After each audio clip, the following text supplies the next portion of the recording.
O que acontece quando o próprio diabo é traído por deuses antigos e seu bar vira um cenário de guerra? Lúcifer perdeu as asas, mas o inferno está prestes a descobrir que a vingança dele é muito pior. Fala pessoal, aqui é o Thiago e bem-vindos ao Almanaque do Multiverso. Hoje vamos falar da HQ Lúcifer, o arco The House of Windowless Rooms, parte 2. O coração da estranha casa de quartos sem janelas. Uma luta mortal começa no início dessa jornada sombria. Kagutsuchi segura com orgulho sua espada de 3 nomes, dizendo que até o corte mais de raspão vai matar o inimigo. Mas Lúcifer continua calmo e debochado, olhando sem ligar para o sangue que aparece na sua roupa branca, dizendo que é a primeira vez que sangra ali.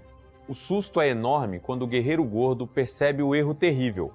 Seu irmão, Tsukiyomi, está sangrando muito no peito, olhando apavorado para as próprias mãos cheias de sangue. O desespero toma conta do lugar enquanto a verdade cruel aparece. Tsukiyomi percebe que o rival desviou a lâmina no último segundo, mas seu irmão, cheio de raiva, acusa o Estrela da Manhã de usar magia covarde. Lúcifer só debocha, rindo da mistura ridícula entre força bruta e burrice pura. Cego de ódio, Kagutsuchi vai para um ataque desesperado com seu grito de guerra batendo nas paredes. Em um movimento rápido e perfeito, o ex-rei do inferno desvia do golpe mortal, cochichando friamente que aquele ataque bobo também definiu o fim do próprio guerreiro. Sob o brilho neon do restaurante Lux, a multidão caminha sem notar a elegância misteriosa que afasta os curiosos daquele lugar. Do lado de dentro, o cenário é de pura destruição, com um piano tombado e um círculo místico desenhado no chão. Enquanto um homem barbudo vigia a rua pelas cortinas, uma mulher pálida de vestido preto se aproxima de uma jovem ajoelhada. Com desdém, ela zomba do sofrimento da garota presa ao feitiço. Ameaçadora, a criatura revela que eles pertencem aos Jin Enmok, seres superiores aos demônios, reivindicando para si o portal recém-aberto. Enquanto os segredos do cosmos ecoam pelo salão, a criatura de dentes afiados debocha dos planos de Lúcifer no vazio da criação. Ela reconta sua imortalidade ancestral sobre o símbolo místico, ignorando a jovem cativa. Longe dali, nos andares superiores, o homem barbudo caminha em direção a uma luz ofuscante, mas o vazio além do portal perturba completamente os seus sentidos. Ele vasculha o local e percebe que seu alvo escapou escada acima. Sob a penumbra, a vilã confessa que precisa do portal para se libertar das correntes do tempo, encarando a rival com desdém. De volta ao mundo oriental, a dor de Kagutsuchi fica pior a cada segundo. Ele grita que nunca vai guardar sua espada antes de tirar sangue do inimigo, mas o anjo caído só olha ele enfraquecer. Lúcifer explica com calma que a raiva fez o veneno terrível agir mais rápido. O guerreiro começa a sangrar de um jeito horrível pelos olhos e ouvidos, transformando o que parecia força de expressão em uma realidade cruel. Totalmente sem forças, o gigante cai no chão de pedra, esticando a mão trêmula para tentar pegar sua espada caída, mas sem conseguir. Com a vitória garantida contra o rival, Lúcifer conta seu plano perfeito para Tsukiyomi, que está quase morrendo. Ele confessa que tirou o veneno de um monstro morto e colocou escondido na bebida do irmão dele. O jovem machucado acusa Lúcifer de ser um traidor terrível e de quebrar as regras de respeito da casa de sua mãe. O Estrela da Manhã responde com frieza, dizendo que a própria dona do lugar governa usando mentiras naquele mundo das sombras. Firme, ele exige saber por que almas vivas estão sendo levadas para a Terra dos Mortos, recebendo só uma resposta triste e desafiadora. Enquanto isso, nos porões do Lux, Saul explora a parte de baixo descendo por uma escada de pedra bem grossa. Ele olha as prateleiras cheias de poeira e escolhe um vinho caro de 1979 para abrir o apetite. Relaxado, o homem canta alegre uma música antiga sobre uma moça e um tigre, sem nem imaginar o perigo que corre. Uma sombra aparece do nada atrás dele no escuro. Num piscar de olhos, um barulho forte toma conta do lugar quando Saul é jogado com tudo contra as garrafas, quebrando o silêncio daquela adega debaixo da terra. No andar de cima do bar, o clima fica pesado entre as duas mulheres misteriosas. Debaixo da máscara laranja, aparece só uma garçonete assustada pedindo por favor para não apanhar, dizendo que só estava fazendo o seu horário de trabalho. Mas a mulher de cabelo preto não tem nenhuma pena, agarrando a garota inocente pela gola da roupa com muita agressividade.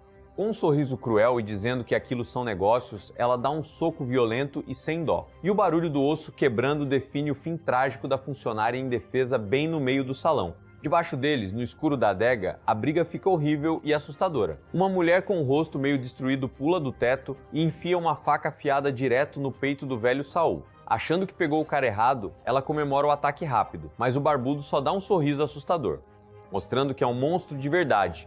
O corte na barriga dele se abre e solta tentáculos e garras nojentas que prendem a inimiga. provando que ele adora surpresas que ninguém espera em lutas violentas. Voltando ao silêncio total da casa, a despedida dos deuses derrotados acontece com muita frieza. Tsukiyomi avisa que sua mãe nunca vai perdoar a folga do invasor, prometendo uma eternidade de sofrimento terrível. Perto de morrer, o jovem machucado confessa seu medo do fim e pergunta se os mundos criados se repetem para sempre. Lúcifer não liga para essa mania de querer ouvir mentiras confortáveis na hora da morte. Segurando sua espada e andando firme até uma das portas misteriosas, o anjo orgulhoso vê um brilho e acha a pista principal que estava procurando. No meio da escuridão imensa, Lúcifer descobre os segredos mais profundos do inferno simples e duro de Izanami. Bem na frente dele aparecem bilhões de celas separadas, cheias de almas condenadas ao sofrimento eterno. O silêncio total é quebrado do nada por fantasmas barulhentos que passam pelas paredes de pedra, assustando os prisioneiros num show assustador. Olhando sem parar para aquele monte de espíritos que enchem o lugar apertado, o Estrela da Manhã finalmente entende como funciona aquele sistema cruel de castigo eterno criado por aquela deusa. Enquanto isso, no escuro, a briga violenta debaixo da terra fica assustadora na adega. Soltando garras e tentáculos horríveis, o velho Saul mostra que seu corpo muda de forma facilmente, fazendo os cortes fundos sumirem como se fossem água correndo. A mulher com o rosto meio destruído chega para trás assustada com aquilo, enquanto Saul vai para cima dando golpes rápidos entre os corredores cheios de vinho. Com um olhar de muito desprezo, o homem ri da inimiga caída, chamando ela de bicho que só aprendeu a andar em duas patas, olhando bem na cara dela. O som de vidro estilhaçado ecoa na escuridão quando Mazikin joga o homem barbudo violentamente contra a adega. Ela o prende no chão com fúria. Sob os gritos de pavor da vítima, ela crava as mãos no peito dele com um impacto brutal, arrancando seus órgãos. Encarando a própria crueldade, a criatura observa a carne se transformar sob seus dedos enquanto segura o coração ensanguentado, que ainda pulsa violentamente antes de ser devorado. No meio de aplausos cheios de deboche, a líder vestida de preto aparece no alto da escada de pedra, batendo palmas para comemorar o fim sangrento no porão. Ela desce os degraus sem pressa, rindo do fato de que monstros daquela raça antiga não conseguem voltar à vida e somem para sempre quando são destruídos. Elogiando a violência pesada e a falta de frescura da luta, a mulher anda pelo lugar quebrado cheia de marra. Com um olhar misterioso e um sorriso estranho no rosto, ela avisa que o jogo acabou, dizendo que ninguém nunca vai saber o tamanho do poder real dela. Passando pelo céu da cidade, um avião grande voa perto do aeroporto de Los Angeles, onde Jill Presto planeja sua próxima viagem. No balcão de atendimento, ela arruma as coisas do seu voo para a cidade de Miami. Enquanto folheia um livro sem prestar muita atenção nas cadeiras da sala de espera, uma figura assustadora em forma de esqueleto aparece do nada sentada bem ao lado dela. Usando uma capa escura e segurando uma foice enorme, a própria morte estraga os planos da jovem, cochichando um aviso misterioso sobre um assunto que ainda precisa ser resolvido. De volta ao Palácio Oriental, Lúcifer anda cheio de marra pelos corredores enfeitados antes de passar pelas grandes portas de madeira que saem no quintal. Lá fora, o guerreiro orgulhoso Suzano espera montado em seu cavalo branco, cercado por um grupo de arqueiros e soldados a pé. Ele cumprimenta o Estrela da Manhã de um jeito simpático, chamando ele para caçar de manhã com cavalos escolhidos só para isso. Olhando firme com seus olhos amarelos para o inimigo, Lúcifer ri por dentro daquela mentira, achando incrível a frieza de quem finge não saber do fim trágico dos próprios irmãos. Com um estalo metálico e mortal, a lâmina é sacada da bainha com extrema velocidade. O golpe preciso corta a garganta do cavalo branco, derrubando o nobre cavaleiro no chão em um rastro de sangue. Com a espada de Kagutsuchi apontada para o pescoço do homem caído, o jovem loiro ordena que ninguém se mova, intimidando os guardas e o arqueiro que cercam o pátio. Apavorado, o líder implora aos seus soldados para guardarem as armas. Com um olhar frio, o guerreiro avisa que a antiga linhagem está morrendo e manda o rival se levantar bem devagar. Virando as costas decidido, Lúcifer anda com toda a frieza do mundo em direção à parte de dentro do templo, sem ligar para os arcos mirados da deusa caçadora Yama no Kami que está logo atrás. Suzano assiste ele ir embora sem poder fazer nada, gritando que o esforço do Estrela da Manhã não vai dar em nada porque ele não manda ali naquele mundo de espíritos. Sem dar a mínima para os avisos desesperados do rival, o anjo caído continua focado no seu objetivo principal. Chegando perto da estátua gigante de um Buda que chora lágrimas de pedra, ele avisa que vai resolver aquele problemão direto com a chefe misteriosa do lugar. Marcada pela dor de um turno brutal, Beatrice Wexler tenta se levantar do chão. Era para ser sua noite de folga e um recomeço após o divórcio, mas a necessidade de pagar as contas a trouxe ao Lux. Ela logo percebeu a armadilha. Seu mantra de que era apenas um trabalho falhou quando aceitou o pedido assustador de Mazikin para ficar. A farsa era cruel. Usar aquelas roupas para atrair criaturas monstruosas que caçavam a demônia. Ferida e com o olho roxo, Beatrice pega uma garrafa e fósforos, caminhando solitária pelas ruínas do bar para tentar sobreviver. Dentro da adega, a criatura pálida domina Mazikeen, afirmando que a única força real é a da mente, ordenando que ela beije seu sapato. Submissa, a rival ferida se humilha no chão enquanto ouve um discurso cruel sobre o prazer da rendição total. O sadismo aumenta quando a vilã exige que ela arranque o próprio olho saudável, do lado bonito do rosto. A ordem macabra é cumprida imediatamente com um golpe brutal de adaga. Saboreando o momento com sangue nos lábios, a dominadora sorri, estende a mão e pede a lâmina para terminar o serviço. Parando com aquela tortura, um grito vem do alto da escada da adega, chamando a atenção da líder cruel. Beatrice aparece corajosa segurando um fósforo aceso e avisa que o chão está cheio de bebida que pega fogo muito fácil, ameaçando queimar todo mundo junto se a amiga não for solta. Com um sorriso assustador, a vilã ri do aviso e joga sua faca com uma pontaria perfeita. A lâmina voa e acerta em cheio o braço da garçonete. Assustada, a moça deixa o fósforo cair no líquido espalhado, começando um incêndio destruidor. O calor sufocante do fogo consome tudo enquanto Beatrice foge desesperada de uma explosão avassaladora que destrói o Bar Lux. As labaredas se espalham rapidamente pelas estruturas, estilhaçando fileiras inteiras de garrafas nas prateleiras sob o impacto do colapso. No entanto, em meio ao inferno que devora o lugar, duas silhuetas sombrias avançam firmes através das chamas. A própria morte, representada por um esqueleto encapuzado carregando uma enorme ceifadora, caminha ao lado de Jill. Com um olhar fixo e decidida, ela avisa ao ceifador que assumirá o controle dali em diante. O poder destruidor do fogo toma conta, queimando tudo com uma força absurda. Enquanto as chamas engolem a estrutura do Lux, um monte de gente se junta do lado de fora, olhando sem dizer nada aquele verdadeiro show de horror. No meio daquela bagunça cheia de fogo, Jill aparece carregando o corpo machucado de Beatrice para longe do perigo. O calor muito forte deforma tudo em volta, misturando o medo de morrer com o brilho imenso do incêndio. Olhando para os restos cheios de fumaça, Jill Presto observa a destruição da frente do bar, sabendo que o segredo de verdade está no porão. Lá embaixo na adega pegando fogo, a maldosa Cestes briga com Mazikeen, que continua com o rosto assustador e todo machucado. A vilã ri na cara dela daquela situação terrível, arrastando a rival pelos cabelos sem nenhuma pena, enquanto o fogo queima as prateleiras de vinho. Num ato de pura ruindade, Cestes dá um soco violento no rosto de Mazikeen, jogando ela sem dó contra os pedaços de madeira que queimam forte perto das duas. O orgulhoso da vilã chega ao ponto mais alto naquele lugar destruído, onde Cestes domina totalmente a mente da rival. Usando suas palavras como cordas mágicas, ela força o monstro enfraquecido a queimar no meio do fogo, fazendo piada com o fato de que o corpo dos outros pega fogo muito fácil.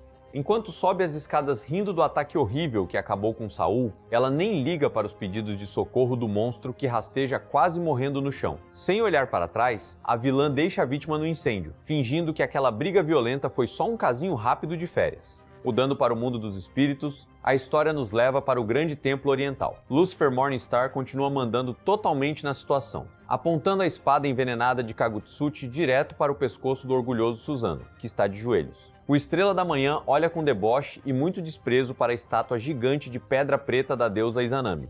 Com muita folga, ele desafia na cara dura a rainha silenciosa, rindo do rosto pesado de pedra dela e dizendo que aquele visual de monumento combina muito mais com ela do que seu antigo corpo vivo. Olhando fixamente para a deusa de pedra, Lucifer conta direto e reto o segredo por trás do mundo dos mortos. Ele revela que os quartos sem janelas usam almas de pessoas vivas que estão dormindo para alimentar um inferno perfeito para torturar os outros, ameaçando chamar o poderoso dono dos sonhos para acabar com aquele roubo de espíritos. O anjo consegue uma resposta na hora.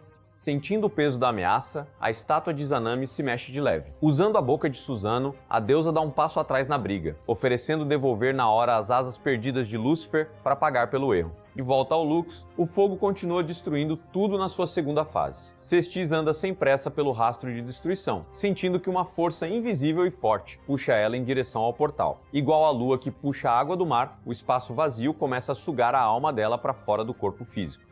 Deixando os restos pegando fogo para trás, a vilã flutua leve até o buraco brilhante na parede, cheia de uma alegria maluca. Com um sorriso estranho e olhos todo brancos, ela passa pelo buraco comemorando o fim do mundo. Entrando no vazio misterioso, a vilã comemora sua subida no meio daquela luz branca sem fim. Levantando os braços cheia de vitória, Cestis diz que está pronta para nascer de novo no meio daquela energia linda. Só que a sensação de vitória dura bem pouco naquele lugar estranho. Do nada, mãos escuras em forma de fantasma saem do meio da luz, segurando os braços dela com muita força. O medo toma o lugar do deboche no rosto do monstro enquanto ela é puxada com tudo para o escuro, percebendo tarde demais que o portal escondia um fim muito pior do que ela pensava. Olhando os tesouros escondidos do palácio de Izanami, Suzano guia sua prima Yama no Kami pelos corredores. A sala gigante tem uma coleção incrível de coisas dos humanos, desde guitarras e discos dos Beatles até símbolos de política e naves espaciais. O deus explica com orgulho que sua mãe usa a força da imaginação e os sonhos das pessoas para aumentar o poder dos deuses do lugar. Andando no meio dos objetos, eles param na frente do vestido de noiva sagrado de Lord Rama, mostrando como qualquer pensamento dos humanos serve de comida para os deuses daquele reino. Indo para as salas secretas, Suzano mostra prateleiras cheias de potes misteriosos. Com um olhar triste, ele conta que os potes guardam pedaços de deuses cortados que eles conseguiram comprando e vendendo no mundo dos mortos. Yama no Kami repara que o primo está bem para baixo e pergunta se ele quer buscar as asas de Lúcifer logo. Triste com a perda, Suzano chora a morte dos irmãos antes de levar ela para um depósito esquisito cheio de carros modernos e tacos de golfe. Ele aponta para o fundo, mostrando que as asas famosas mudaram de um jeito impressionante desde que saíram do dono. A maior surpresa de todas aparece numa sala gigante. Na frente dos deuses orientais, as asas brancas enormes de Lúcifer surgem com tudo, presas numa estrutura de metal bem no meio. Suzano aponta para as penas mágicas, explicando que as asas voltaram a ser exatamente o que eram antes dele cair do céu. Olhando o tamanho daquele objeto que sarou sozinho no meio do depósito de velharias, os primos olham o milagre sem dizer uma palavra, sabendo que aquilo tem o poder necessário para mudar a história toda. No meio do calor abafado da briga, o monstro orgulhoso desafia Jill Presto, perguntando se ela tem noção do tamanho do seu poder maldoso. Só que a jovem está decidida e não volta atrás. Num movimento rápido e certeiro, ela dá um tapa forte que joga a vilã direto no chão cheio de poeira. Cestis cai humilhada perto dos restos pegando fogo, percebendo que seus truques de controlar a mente não funcionam mais. Atrás de Jill, um monte de espíritos e deuses antigos aparecem no escuro para ajudar com uma força gigante. Com um olhar frio, a jovem dá seu aviso final, mandando a inimiga levantar ou morrer. Longe dali, no templo sagrado, o fim do trato com os deuses toma um rumo estranho sob o olhar da estátua gigante. Suzano carrega as asas brancas e enormes de Lúcifer, achando que fez a sua parte em receber bem o convidado. Só que o rosto de pedra da mãe Izanami mostra uma tristeza profunda com a destruição da sua família. Num gesto horrível e que ninguém esperava, a estátua de pedra cospe um líquido grosso direto em cima das penas sagradas. O ajudante assiste apavorado enquanto as asas caem estragadas numa poça de lama, sujando aquele objeto antigo e puro, mostrando sua raiva gigante. A estátua de pedra avisa que a destruição do seu reino não vai ser esquecida fácil. Izanami estica seus braços enormes de pedra e pega Suzano com um cuidado que impressiona, segurando o guerreiro orgulhoso como se fosse um bebê indefeso. Ela explica com calma que as penas sujas vão crescer de novo no tempo certo, garantindo que o Estrela da Manhã não vai conseguir notar a diferença para as asas originais. Com um sorriso maldoso cheio de vingança, a Rainha da Morte promete que o Dono da Luz finalmente vai entender o que é a escuridão de verdade. Do lado de fora do Lux, o lugar é puro desespero enquanto os bombeiros lutam com tudo contra o incêndio que não para. Beatrice pede ajuda chorando, gritando que sua grande amiga ainda está presa no meio daquele fogaréu. Só que o chefe dos bombeiros não liga para os pedidos, dizendo que o teto pode cair a qualquer segundo e só resta rezar. Enquanto as mangueiras jogam água forte contra as paredes quebradas, a história volta para o lado de dentro cheio de fumaça. Jill encara a assustadora Cestis, revelando que ela é um monstro que imita a forma de tudo que come com fome. Encarando a criatura disforme de frente, a mulher de cabelos curtos confronta o monstro, zombando de sua capacidade de copiar aparências. Apoiada pelo ceifador e por um bobo da corte que surge no portal, ela afirma que a memória da criatura milenar está enferrujada demais para lutar. O monstro entra em desespero e explode em um grito agonizante. Uma fumaça esverdeada, repleta de morcegos negros, cruza o ar enquanto a jovem domina o combate. Triunfante, ela faz a vilã provar do próprio veneno, ordenando friamente que ela feche os olhos e engula a derrota definitiva na escuridão. Enquanto a bagunça toma conta do bar, A história conta que o Estrela da Manhã aguentou 2 dias inteiros no pior lugar de dor do mundo. Mas no terceiro dia, o anjo caído levantou vitorioso, rasgando muito fácil as paredes falsas da ilusão e do tempo. Lúcifer aparece de novo com toda a sua força, mostrando suas asas brancas e lindas, totalmente curadas e brilhando muito no escuro. Com tudo o que precisava na mão, ele agora pode entrar quando quiser no espaço vazio e sabe como andar por lá. Olhando o Palácio Oriental lá de cima, o Ser do Céu só precisa de uma faísca para começar sua vingança. Entre as ruínas enfumaçadas do corredor, o cenário revela apenas lama e plástico derretido. Beatriz está ajoelhada ao lado de um corpo totalmente carbonizado quando Gil aparece. Ao ser questionada, a recém-chegada revela que a criatura morta já foi sua chefe. Desolada e com o rosto machucado, a garçonete confessa que está perdendo a sanidade e pergunta se a mulher é médica.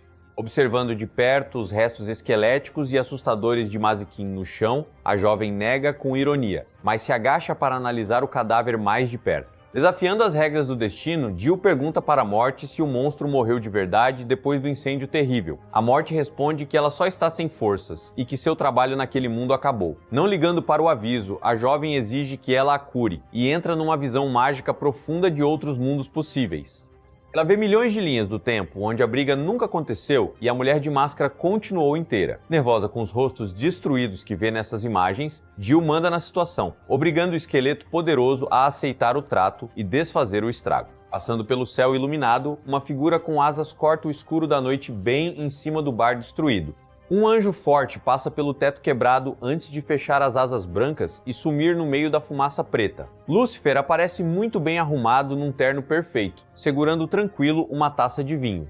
Cheio de marra, o homem chique desce as escadas de madeira queimada, andando em cima dos restos do porão como se estivesse numa festa de luxo, sem ligar em nada para a tragédia em volta. Andando no meio da sujeira com fumaça, Lúcifer é parado pelo chefe dos bombeiros, que pergunta se o lugar é dele e diz que precisa investigar. Com um olhar frio, o homem rico avisa que a investigação fica para o dia seguinte e entra no salão escuro. Ele encontra Jill Presto de pé perto do corpo desmaiado de Beatriz. A jovem tenta explicar a história longa e confusa de tudo o que aconteceu, mas para na hora com um olhar bravo do Morningstar. Lúcifer avisa com firmeza que já mandou os espíritos que moram no corpo dela não se meterem nas coisas dele, deixando ela assustada. Debaixo da fumaça dos restos ainda quentes, Jill encara Lúcifer irritada, apontando o dedo e lembrando que acabou de salvar a vida dele. Ela passa o pedido de desculpas dos espíritos que estão no corpo dela, que prometem nunca mais ficar no caminho do anjo caído. Quando perguntam o que ela acha, a jovem joga toda a sua raiva para fora, chamando o Morningstar de metido e mal agradecido. O ex-rei do inferno dá um sorriso com um xingamento direto, mas avisa para ela não abusar da sorte. Ele aponta para o chão, onde Mazikeen está deitada com o rosto todo mudado e lindo, mostrando que ela vai acordar com muita raiva. Como ele não entendeu o que ela queria fazer, Jill tenta se defender, dizendo que só devolveu a beleza ao rosto da guerreira. Lúcifer responde com grosseria, dizendo que essa ideia humana de beleza é algo para esconder e manda ela ir embora antes que a paciência dele suma de vez. Irritada, a jovem sai batendo o pé e xingando o lugar, fechando a porta com um estrondo. Sozinho no que sobrou do Lux, o Morningstar bebe um gole tranquilo. O silêncio faz ele pensar que o fogo funciona como um destruidor do passado, enquanto o homem chique já imagina o verdadeiro incêndio que vai acontecer no futuro. Espero que tenham gostado da história. Se quiserem mais vídeo de arcos ou de personagens específicos, deixem aqui nos comentários. E até o próximo vídeo.